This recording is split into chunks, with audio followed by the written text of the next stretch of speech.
Javan, Tubal, Meshech, and Tiras. The sons of Gomer, Ashkenaz, Riphath, and Togarmah.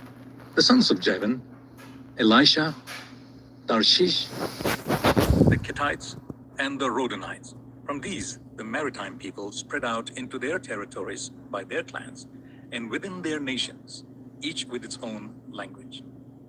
The sons of Ham, Cush, Egypt, Put, and Canaan. The sons of Cush, Seba, Havilah, Septa, Rama, and Septega. The sons of Rama, Sheba, and Dedan. Cush was the father of Nimrod, who became a mighty warrior on the earth. He was a mighty hunter before the Lord. And that is why it is said, like Nimrod, a mighty hunter before the Lord. The first centers of his kingdom were Babylon, Uruk, Akkad, and Calneh in Shinar. From that land, he went to Assyria, where he built Nineveh, Rehoboth-ir, Calah, and Resen, which is between Nineveh and Calah, which is the great city. Egypt was the father of the Ludites, Anamites, Lehabites, Nephtuhites, Artusites, Kasulahites, from whom the Philistines came, and Captorites. Canaan was the father of Sidon, his firstborn, and of the Hittites, Jebusites, Amorites, Girgashites, Hivatites, Architites, Sinites, Arvadites, Zemaratites, and Hamathites. Later, the Canaanite clans scattered, and the borders of Canaan reached from Sidon towards Gerar, as far as Gaza, and then towards Sodom, Gomorrah, Admah, and Zeboim, as far as Lasha. These are the sons of Ham by their clans and languages in their territories and nations. Sons were also born to Shem, whose elder brother was Japheth. Shem was the ancestor of all the sons of Eber. The sons of Shem, Elam, Ashur, Arphaxad, Lud, and Aram. The sons of Aram, Uz, Hul, Gether, and Mesh. Genesis 11. Now the whole world had one language and a common speech. As people moved eastward, they found a plain in Shinar and settled there. They said to each other, "Come, let's make bricks and bake them thoroughly." They used bricks instead of stone, and bitumen for mortar. Then they said, "Come, let us build ourselves a city with a tower that reaches to the heavens, so that we may make a name for ourselves. Otherwise we will be scattered over the face of the whole earth." But the Lord came down to see the city and the tower the people were building. The Lord said, "If as one people speaking the same language they have begun to do this, then nothing they plan to do will be impossible for them. Come, let us go down and confuse their language, so they will not understand each other." So the Lord scattered them from there over all the earth, and they stopped building the city. That is why it was called Babel, because there the Lord confused the language of the whole world. From there, the Lord scattered them over the face of the whole earth. This is the account of Shem's family line. 2 years after the flood, when Shem was 100 years old, he became the father of Arphaxad. And after he became the father of Arphaxad, Shem lived 500 years and had other sons and daughters. When Arphaxad had lived 35 years, he became the father of Shelah. And after he became the father of Shelah, Arphaxad lived 403 years and had other sons and daughters. When Shelah had lived 30 years, he became the father of Eber. And after he became the father of Eber, Shelah lived 403 years and had other sons and daughters. When Eber had lived 34 years, he became the father. Genesis 12.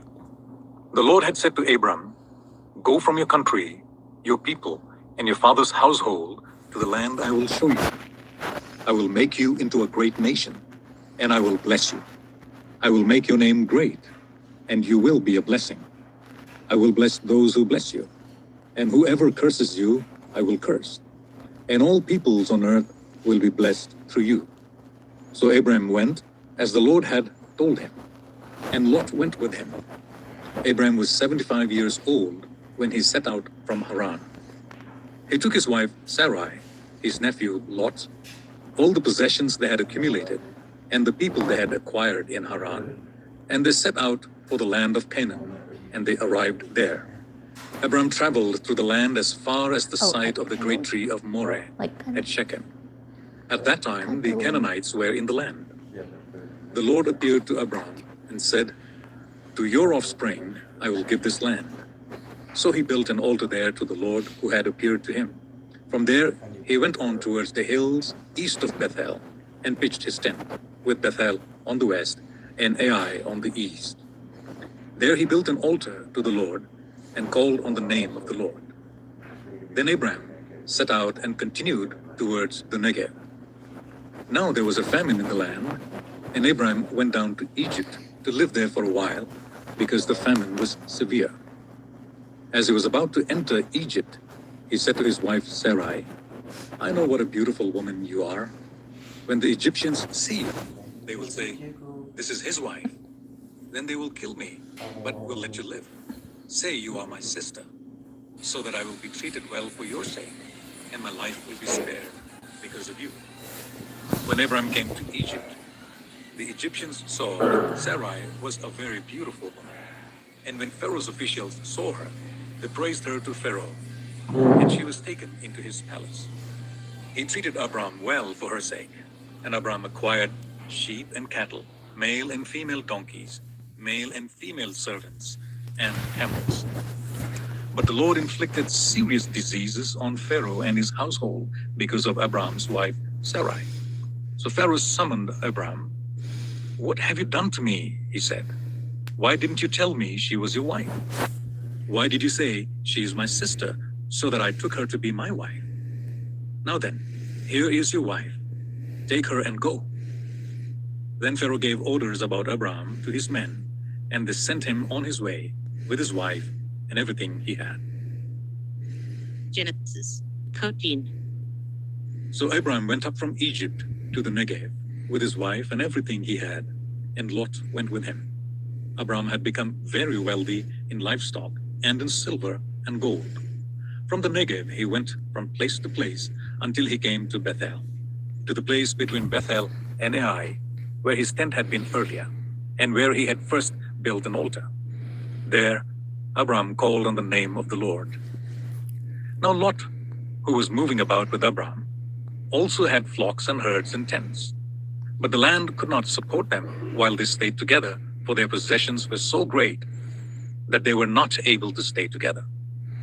And quarreling arose between Abram's herdsmen and Lot's. The Canaanites and the Perizzites were also living in the land at that time. So Abram said to Lot, "Let's not have any quarreling between you and me, or between your herdsmen and mine, for we are close relatives. Is not the whole land before you? Let's part company. If you go to the left, I'll go to the right. If you go to the right, I'll go to the left." Lot looked around and saw that the whole plain of Jordan towards Zoar was well watered, like the garden of the Lord, like the land of Egypt. This was before the Lord destroyed Sodom and Gomorrah. So Lot chose for himself the whole plain of the Jordan and set out towards the east.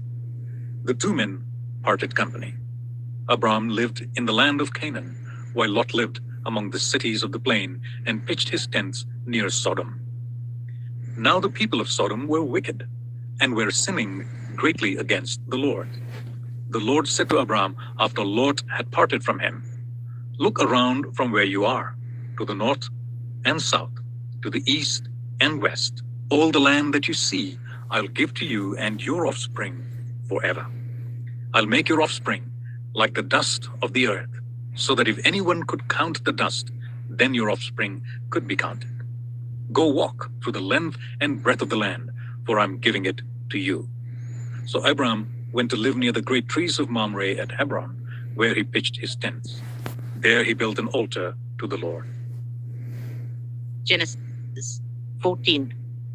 At the time when Amraphel was king of Shinar, Arioch king of Elasar, Kedorlaomer king of Elam, and Tidal king of Goim, these kings went to war against Bera king of Sodom, Birsha king of Gomorrah, Shinhab king of Admah, Shemeber king of Zeboim, and the king of Bela, that is Zor. All these latter kings joined forces in the valley of Siddim, that is the Dead Sea Valley. For 12 years they had been subject to Kedorlaomer, but in the 13th year they rebelled. In the 14th year, Kedorlaomer and the kings allied with him went out and defeated the Rephaites in Ashtaroth Karnaim, the Zuzitites in Ham, the Emetites in Shaveh Kiriathaim, and the Horatites in the hill country of Seir, as far as El near the desert. Then they turned back and went to En-Mishpat, that is, and they conquered the whole territory of the Amalekites, as well the 4 kings. After Abram returned from defeating Kedorlaomer and the kings allied with him, the king of Sodom came out to meet him in the valley of Shaveh, that's the king's valley. Then Melchizedek, king of Salem, brought out bread and wine. He was priest of God Most High, and he blessed Abram, saying, Blessed be Abram by God Most High, creator of heaven and earth. And praise be to God Most High, who delivered your enemies into your hand. Then Abram gave him 1/10 of everything. The king of Sodom said to Abram, Give me the people and keep the goods for yourself. But Abram said to the king of Sodom, With raised hand I have sworn an oath to the Lord, God Most High, creator of heaven and earth, that I will accept nothing belonging to you, not even a thread or the strap of a sandal, so that you will never be able to say, I made Abram rich. I will accept nothing but what my men have eaten and the share that belongs to the men who went with me, to Aner, to Eshcol, and Mamre. Let them have their share. Genesis 15. After this, the word of the Lord came to Abram in a vision. Do not be afraid, Abram. I am your shield, your very great reward. But Abram said, Sovereign Lord, what can you give me, since I remain childless, and the one who will inherit my estate is Eliezer of Damascus? And Abram said, You have given me no children, so a servant in my household will be my heir. Then the word of the Lord came to him. This man will not be your heir, but a son who is your own flesh and blood will be your heir. He took him outside and said, Look up at the sky and count the stars, if indeed you can count them. Then he said to him, So shall your offspring be. Abram believed the Lord, and he credited to him as righteousness. He also said to him, I am the Lord who brought you out of Ur of the Chaldeans to give you this land to take possession of it. But Abram said, Sovereign Lord, how can I know that I shall gain possession of it? So the Lord said to him, Bring me a heifer, a goat and a ram, each 3 years old, along with a dove and a young pigeon. Abram brought all these to him, cut them in 2, and arranged the halves opposite each other. The birds, however, he did not cut in half. Then birds of prey came down on the carcasses, but Abram drove them away. As the sun was setting, Abram fell into a deep sleep, and a thick and dreadful darkness came over him. Then the Lord said to him, Know for certain that for 400 years your descendants will be strangers in a country not their own, and that they will be enslaved and ill-treated there. But I will punish the nation they serve as slaves, and afterwards they will come out with great possessions. You, however, will go to your ancestors in peace and be buried at a good old age. In the 4th generation, your descendants will come back here, for the sin of the Amorites had not yet reached its full measure. When the sun had set and darkness had fallen, a smoking brazier with a blazing torch appeared and passed between the pieces. On that day, the Lord made a covenant with Abram and said, To your descendants I give this land, from the Wadi of Egypt to the great river, the Euphrates, the land of the Kenites, Kenizzites, Kadmonites, Hittites, Perizzites, Rephites, Amorites, Canaanites, Girgashites, and Jebusites. Genesis